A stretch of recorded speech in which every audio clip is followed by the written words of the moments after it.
representatives and the Senate now get funding nationally.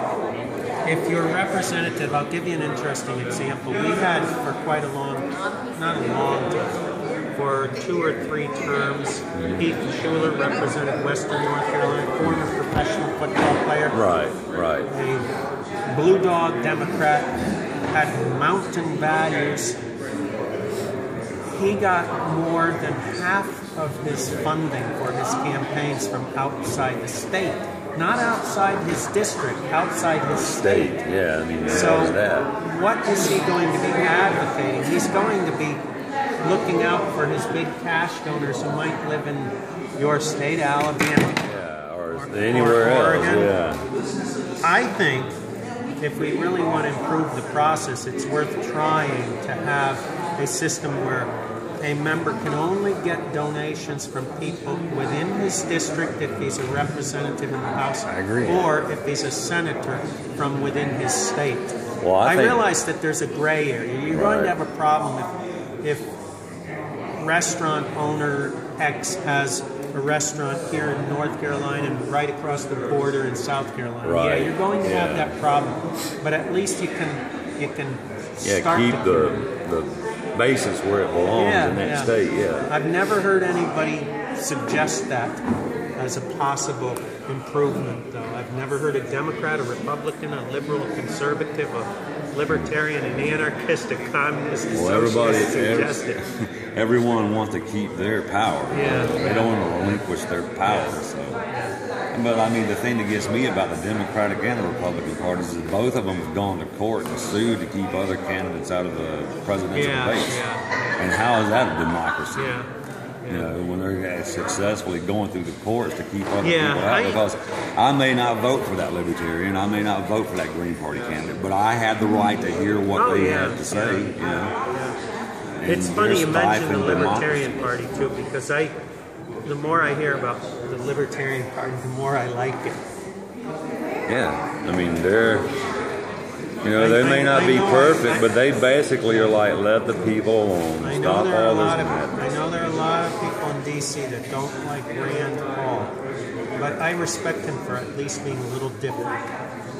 Yeah, but the longer it goes, the more he's starting to sound like a mainstream Republican. That may be true. You know, when he first came out, he was talking some good things. Well, see, right now he's affiliated with the Republican Party, so if he gets, he's got to toe the line. He can't go too far to the Libertarian side. But that's the problem. I actually think if he does go too far to please mainstream Republicans, I think he'll actually do himself a lot of harm, because I think a lot of the older Republicans don't realize how strong the libertarian strain is in the Republican Party. I mean, I'm technically a registered Republican, but there are a lot of Republicans I wouldn't vote for if you put a gun to my head. There really are. You're doing better than me, because I won't vote for any of them. But I won't vote for a Democrat either. Unless I really look at that particular individual and their voting record and what they've done makes sense to me, and I agree with what they're doing. But just to say, oh, he's a Democrat or he's a Republican, I got to vote for him or not. I do my research on the candidates, and sometimes I don't vote. The national elections I almost always do. But when it comes to state and local, if I don't know enough to make a good educated vote, I'm not going to I don't participate. I don't think I should. One good thing about Western North Carolina, at least, is in the mayoral races, they're not allowed to put party affiliations on the ballot. So you sort of have to follow the news that individual to decide whether you like the incumbent or hate the incumbent so much you'll vote for anybody else, or hate them both so much that you'll just don't vote at all. Well, you know, one of the problems I have is that the whole system is based upon an economic system that is totally unjust, and conservative doesn't mean that you're against a lot of very progressive things. You just want to make sure that things aren't being corrupted in one form or another. But there's both parties are stuck to the capitalist system.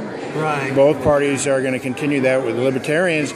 great about the war, but when it comes to the capitalist system, it's going to be always for the capitalist system. And what we have nowadays, really, to be honest with you, I like capitalism. However, I don't like crony capitalism. And what we have today is crony capitalism. Yeah, but if you talk about capitalism, we were talking about a form of accumulation. I mean, what's the idea of capitalism? Is to take that wealth, accumulate it, have a monopoly power, and be able to control. To do that, you have to exploit people. I mean, that, and anything you do. That can be regulated. That's right, but that's not. See, that's where you start breaking it. And we don't have a truly capitalist system. It's a mixed economy. Just because of what you said a while ago. Yeah. Rand Paul has to be loyal to his big money contributors. So who's going to be loyal to the people and true, honest capitalism? That's why I think they need as opposed to GE going to this. That's one reason why I would like to see the funding change, where a district member only gets money from within his district. At least then he'll represent businesses in his district, instead of these global corporations. Well, that's true. I think if you solve the financing problems, I really think you improve the political system. I think other improvements would come from that. I think that's the starting point, the financing. Well, here's one way to look at it. I buy this book from you. Yeah. That's capitalism. Right. If you take those proceeds and prevent everybody else from selling their books, that's that crony capitalism. Right. And that's what we have now. Yeah. We used to have a bunch of... Yeah. But you understand what I'm saying, though. We used to have how many oil companies? Now we've got ExxonMobil, Phillips 66. Yeah. You know, and that's the same thing in...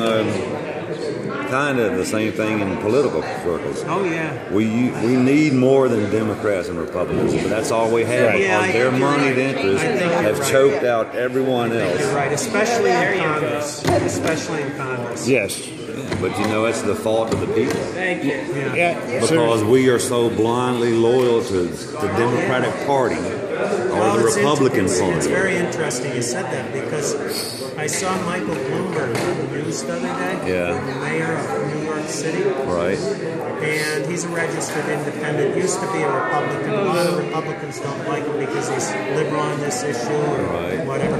But they asked him if he would run as an independent. And he said, I have to be truthful to you. I don't think I could win if I ran as an independent. Because 90% of the people will vote their party affiliation regardless. So whose fault is that? Right. Us. And I it's agree, ours. I agree with him. I think he's right. I think 90% of the people vote the party regardless of their views. It's just like right now with Obama. We know that he's renewed the Patriot Act. And we know that he's done these other things, invaded Libya from over And you can't even criticize him. Right. Oh, you're racist, or you're this, or you're that. You're anti-democrat. Right. No, you have to be objective about these things. Oh, yeah. I mean, it's just like, I voted Republican and I voted Democrat. Right. And a lot of people look at me and say, well, being from Alabama, there's no way he could ever say anything bad about George Bush. I think he's a worthless piece of crap and needs to be in prison. I mean, but we need to put him on trial in this country. We need to quit hoping that Spain or some other country is going to do what we should be doing. I was talking to some people last night. They talk about reconciliation and how to end the divide in this country and heal our country. How to what? How to end the divide and how to heal our country. I think if the American people ever got the will and had a trial and prosecuted George Bush, that would do a lot to heal this country. Hard to say. I don't think that would work. I don't think it would heal everything, but I think it would help a lot. Yeah, hard to say. You don't think so? You don't think that would let these corrupt politicians know that we're not going to sit around and just watch them do what they want? I don't think so. I really think you have to start with the financing of campaigns. I think more than anything else, you have to focus on the money. Well, in Congress.